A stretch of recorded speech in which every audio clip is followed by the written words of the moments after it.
Bonjour à tous, ici le Rav David Forman et bienvenue dans la Parashat Bo. Vous regardez Aleph Beta. La 10e plaie. En quoi cette plaie est-elle si différente de toutes les autres? Pour toutes les autres plaies, une fois que Dieu et Moshe ont lancé un avertissement, alors on sait que la plaie se produit. Mais ici, il y a un avertissement, et puis il se passe quelque chose d'autre. En quoi la dernière plaie de l'Exode est-elle différente? Écoutons. Vayomer Hashem el Moshe. Dieu dit à Moshe, Od nega echad avi al Pharaon.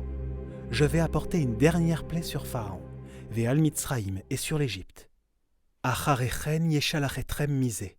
Après cela, ils vont vous renvoyer. Si vous étiez Dieu et que vous veniez de dire ceci à Moshe, il y aura une dernière plaie. Alors que devrait-il se passer ensuite? Vous devriez entendre parler de la plaie, de la mort des premiers-nés. Dis-lui que je vais sortir et que je vais tuer tous les premiers-nés. Mais justement, ce n'est pas ce que Dieu dit. Avant que Dieu en arrive à cela, il y a une digression. Daberna beozneam. Dieu dit, parle s'il te plaît aux oreilles du peuple et demande-leur de faire quelque chose.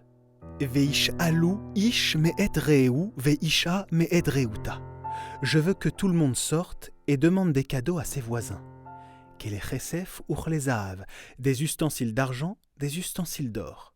Vaïten Hashem et ren à Am be'ene Mitzraïm.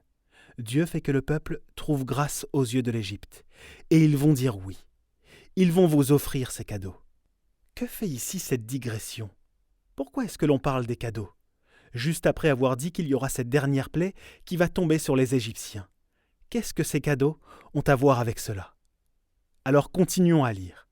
Il y a de nouveau une digression vraiment étrange et qui semble aborder un tout autre sujet. Gamaïsh Moshe Gadol Me'od Be'eretz Mitzraïm. Et cet homme, Moshe, était très grand dans le pays d'Égypte. Be'ene Avde Pharaon ou Ve'ene Aham, aux yeux des serviteurs de Pharaon et aux yeux du peuple. Qui se soucie de la popularité de Moshe et de combien il est vénéré par la population égyptienne? Et qu'est-ce que cela a à voir avec cette dernière plaie qui s'abat sur l'Égypte? Une chose se produit ensuite. Moshe s'approche de Pharaon et le met en garde contre une nouvelle plaie imminente. Vayomer Moshe kohamar Hashem. Moshe dit, ainsi a dit Dieu.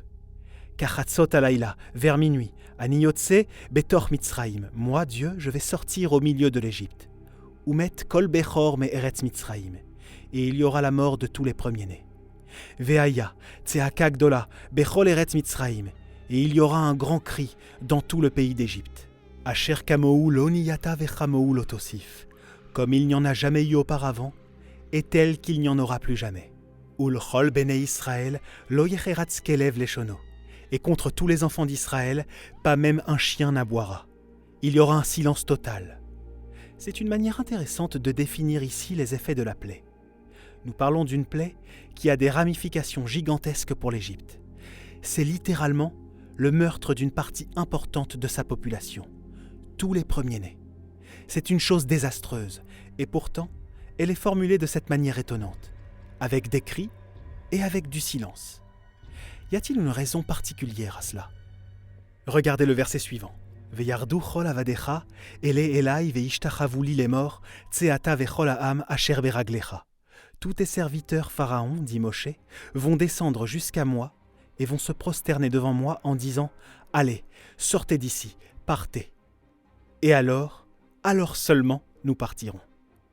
Donc ici, d'une manière générale, nous avons des échos d'un deuxième élément, le pouvoir politique de Moshe. Tout le monde va s'incliner devant lui. Mais là encore, vous avez le droit d'être sceptique. Pourquoi une démonstration d'ego de la part de Moshe, devant lequel tous les serviteurs de Pharaon se prosternent? Pourquoi cela doit-il se passer comme ça? Je voudrais donc suggérer qu'il existe une seule explication commune à ces trois problèmes apparemment différents. Tout se résume à la nature de la justice. Il ne fait aucun doute que la 10e plaie est, d'une manière ou d'une autre, une manifestation de la justice divine contre les Égyptiens après 210 ans d'esclavage barbare imposé au peuple d'Israël. Mais ici, au niveau de cette 10e plaie, ce que nous voyons est une mesure très raffinée de la justice divine, qui correspond à une sorte de mesure pour mesure, à différents niveaux et simultanément. Premièrement, le niveau économique. 210 ans de travail. Avant qu'ils ne partent, Dieu ordonne à Israël d'aller demander à leurs voisins de l'argent et de l'or. Et Dieu veillera à ce que les voisins leur donnent. Vous ne partirez pas tant que vous n'avez pas récupéré une partie de la richesse économique que votre travail éreintant a contribué à créer dans ce pays. Mais ce n'est qu'une partie des représailles.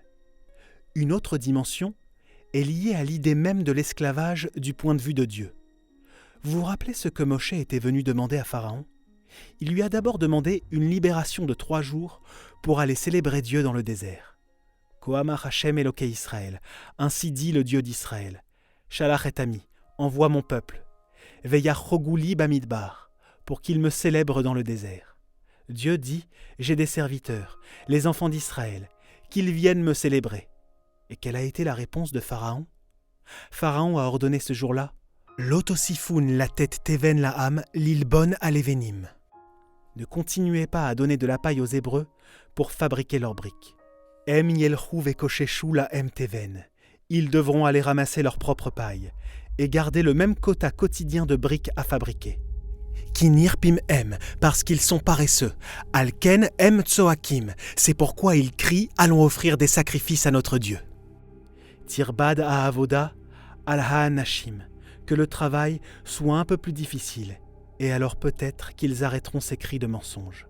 Et quand cet ordre a été donné, Vayavohu shotre bene Israël, vaïtsaku el Pharaon, les contremaîtres des Hébreux, sont eux-mêmes venus se plaindre à Pharaon en lui criant « Lama ta'aseh kola avadecha, pourquoi agis-tu ainsi envers tes serviteurs ? Ce n'est pas bien ce que tu fais. » Et Pharaon n'a pas écouté. Il a dit « Nirpim, atem nirpim, vous êtes paresseux, vous êtes des paresseux. C'est pour ça que vous dites « Allons et servons notre Dieu. » Réfléchissez à cela, mais du point de vue de Dieu maintenant. Qu'est-ce que Dieu avait demandé ? Les enfants d'Israël sont mes serviteurs légitimes. Qu'ils puissent me célébrer dans le désert. Pharaon a rejeté cette demande. Pendant 210 ans, cet esclavage a été que Pharaon a pris pour lui les serviteurs de quelqu'un d'autre. Ils étaient les serviteurs légitimes de Dieu, mais maintenant, ils servaient illégalement un autre maître. Et ce maître-là ne les laissait même pas sortir pendant 3 jours pour servir leur maître légitime. C'était au tout début avant qu'il y ait les plaies. Et maintenant, au point culminant des plaies, Pharaon a lui aussi des serviteurs légitimes, ses propres serviteurs dans le palais. Tu n'as pas laissé mes serviteurs me servir ? Tu as asservi mes serviteurs à un maître illégitime ? Je vais prendre tes serviteurs légitimes et j'en ferai les serviteurs d'un maître étranger. Moshe va devenir leur maître. Gam Haïsh, Moshe Gadol Meod Be'eretz Mitzraïm. Moshe était très grand dans le pays. Il aurait battu Pharaon à plate couture s'il y avait eu des élections. Veyardu chola avadecha, ele elai veishtachavuli. Nous ne partirons pas tant que tous tes serviteurs, Pharaon, ne se soient inclinés devant Moshe, qu'ils n'ont pas le droit de servir. Et enfin, les cris. Juste avant le début des plaies, quelle avait été l'essence du péché de Pharaon quand il avait dit non ? Alken em tsoakim. Oui, ils hurlent, mais je sais pourquoi ils hurlent. Parce qu'ils sont paresseux. Je ne vais pas écouter leurs cris. Lotosifoun la tête teven. Je ne vais pas continuer à leur donner de la paille. Lotosifoun. Vous vous souvenez de ce mot ? Je ne vais plus leur donner de la paille. Ce mot revient maintenant à Pharaon comme un boomerang. Oui, Pharaon est un champion du lotosif. Pharaon a dit « Altosef re'ot panai » « Je ne veux plus jamais te revoir, sors d'ici » Et c'est à ce moment-là que Moshe s'est tourné vers lui et a dit « D'accord, je partirai. Je ne te reverrai peut-être plus. Mais ça va se savoir. » Ve'aïta tseaka gedola. Il y aura un grand cri en Égypte. Kamou lotosif. Il n'y en aura plus jamais d'autres comme celui-là. Tu n'as pas écouté les cris des enfants d'Israël ? Tu les as rejetés avec une immense cruauté au sujet de la paille ? Et tu as appelé cela lotosif. À partir de maintenant, ce sont tes cris qui ne seront plus entendus. La terreur que tu as infligée, tu vas la subir. La perte du pouvoir politique. L'assujettissement à d'autres maîtres sera infligé à l'Égypte, qui devra aussi restituer ses spoliations. La richesse que tu as volée à notre peuple par l'esclavage devra être remboursée. C'est incroyable, tout se passe en même temps et en un seul instant lors de la 10e plaie. La justice du maître de l'univers est d'une extrême précision. Dans une précédente série de vidéos, sur Pessar, j'avais défendu l'idée que grâce à la précision des 10 plaies, Dieu a fait savoir qu'il était le maître et le créateur du monde physique. Mais ce n'est pas seulement le monde physique qu'il maîtrise, c'est aussi le monde des hommes et de leurs affaires. Cela se fait par le biais de la justice, qui s'exerce contre ceux qui font du mal, et à travers la compassion envers les victimes. Ici, dans la 10e plaie, la justice contre les coupables et la compassion, la liberté pour leurs victimes, peuvent se réunir d'un seul coup. Shabbat Shalom à tous.